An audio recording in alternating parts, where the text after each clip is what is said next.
Welcome back to our study in the letter of James to the early church. We have just gone through some of his admonitions to these believers. And then in the first part of chapter 5 of James, he is absolutely scourging the wealthy landowners for allowing people to come in and tend their fields and harvest their crops and yet withhold pay. And in some cases, it leads to death in the fields. So James turns his attention now to those who are waiting on the Lord. The subject today is patience. This is a commodity that's in big demand but rare supply, it seems. We all have become impatient in our lives, especially in our culture today. We are people that don't like long lines. We don't like short lines that wait long. We don't like people who are poor drivers who pull out in front of us at times. There's a lot of things that really try our patience, if you will. But there are two areas that James is cautioning us about in the area of patience. One is to be patient with Jesus. To be patient with the Lord it should be an easy thing for us as believers, but it's not so much. Listen with me as I read beginning at verse 7. James says, "Be patient, therefore, brothers," talking to the Christian church, to the believers, "until the coming of the Lord. See how the farmer waits for the precious fruit of the earth, being patient about it until it receives the early and the late rains." So the believers in that day and today as well believe in the second coming of Jesus Christ. We all believe in His soon return. In those days, they expected it at any day. And it became very intolerable for those who were being abused by the wealthy landowners, those whose circumstance or situations were really dire. They were waiting on the Lord to return, thinking it would be at any moment. And yet, the Lord lingered. None of us know when the Lord's going to return. And Jesus said only the Father in heaven knows the exact time, the hour, the moment. We do know after all of these years, it's closer than it's ever been. And He is asking His believers to be patient on the Lord because His timing is always perfect.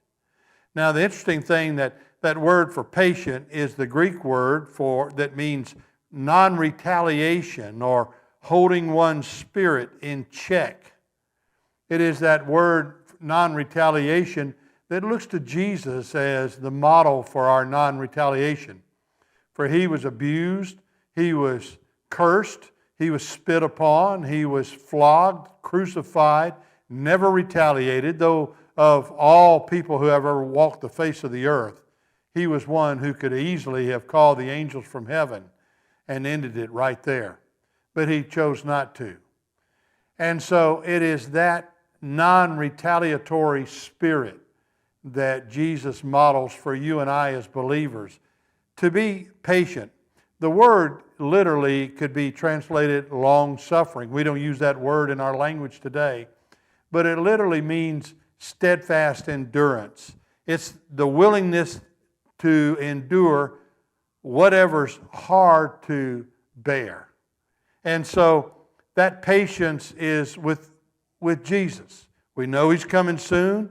We know He's on His way. Interestingly enough, this word for the coming of the Lord, that word in the coming in the Greek literally refers to a king or a conquering general who enters into a village or a town with all this entourage and the trumpets blaring and heralding his return victoriously into this particular city or town.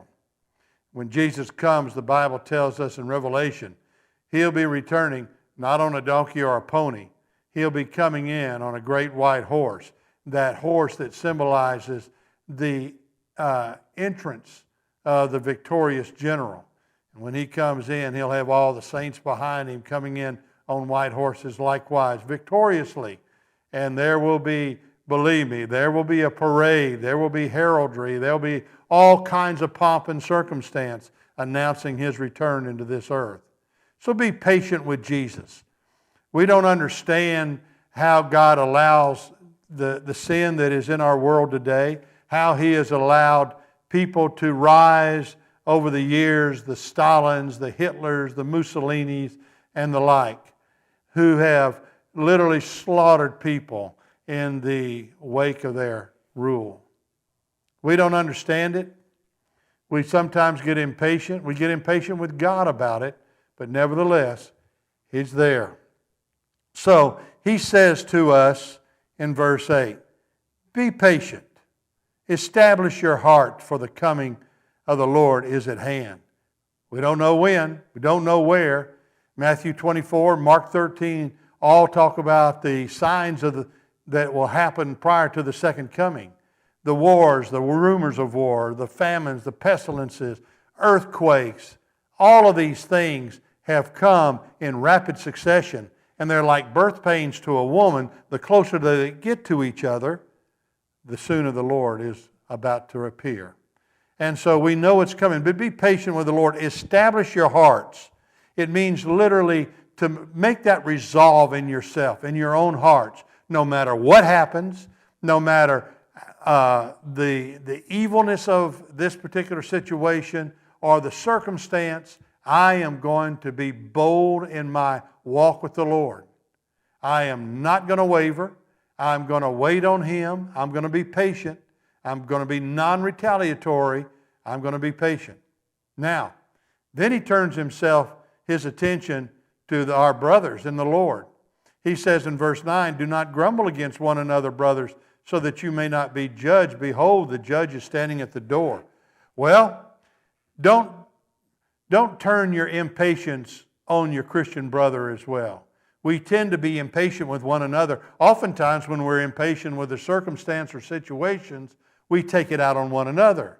We do that as husbands and wives. Sometimes after a bad day at work, we could come home and literally kick the dog, or, instead of turning it to the wife or children, we tend to turn it on to our pets. But we take that out. This word for grumble literally means that inward and unexpressed ill feelings towards someone. You saw it when they murmured or grumbled toward Moses in the wilderness experience. And murmurings went through the crowd, these grumblings that were really not expressed verbally perhaps, but there was this impatience that we had with one another, with husbands, wives, children, parents, whatever the case might be. But especially as Christian brothers and sisters turn it on each other. We tend to get impatient with a circumstance, a situation, ultimately with God's delaying of His justice and judgment on the world sometimes.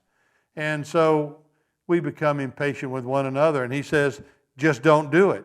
He says this is what not to do while we're waiting on the Lord to come back. See, this accusation or this grumbling against one another, this judgment toward one another leads to judgment. And we are quick to accuse someone, but slow to forgive them. James is saying, don't let it be that. When we set ourselves up as judges, we are quick ourselves to face judgment. Look what he says. So that you may not be judged. Behold, the judge is standing at the door. And who would that judge be? None other than Jesus Christ Himself. For He's standing at the door. He can enter that doorway through His second coming, through His next appearance to us, or He could call us home. One of two things is that He could either come again or He could call us home at any moment. And in any event, we will be standing before the judge of all judges to give an account of how we behaved on planet Earth. Being impatient with God, being impatient with His plans, His activity, His means, and being impatient with one another. James said, don't do that. In my next Bible study, we're going to talk about the models of patience that we have through the Old Testament. And I'll look forward to meeting you then. But until then, have a blessed day in the Lord.